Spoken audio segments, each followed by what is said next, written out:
this 2022 Defender with a Starline Pro system. So as we know, these are getting cloned. Thieves are getting in, trying to take the vehicle. When they do, it will start up. As soon as they select a gear, car's going to switch off. As you can see, it's died. Vehicle's immobilised.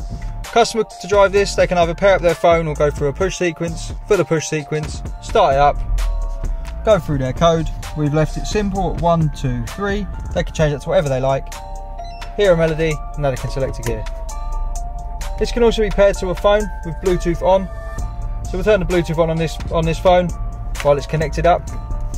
And now lock the phone while it's in their pocket. All they got to do, hop in and start it.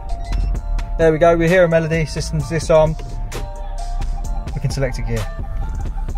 This takes 10 seconds to set, so we'll turn it off, give it 10 seconds. So usually by the time you've got out, lock the door. A thief then tries to get in 10 seconds later, start it up. You'll see the vehicle's protected. So we'll select a gear, switches off, comes out of gear. We're Immobiliser Fit. Our number is 0208 212 7393. Once again, this is the Starline Pro Immobiliser. Can be paired to the phone, uses the push sequence of factory buttons, and immobilises the vehicle when they select a gear. If you want to get one of these fitted, give us a call. This is a brand new 2022 Defender. As you can see, we've only 12 miles on the clock, and the customer's had it secured. Give us a call once again on 0208 212 7393. Thanks for watching.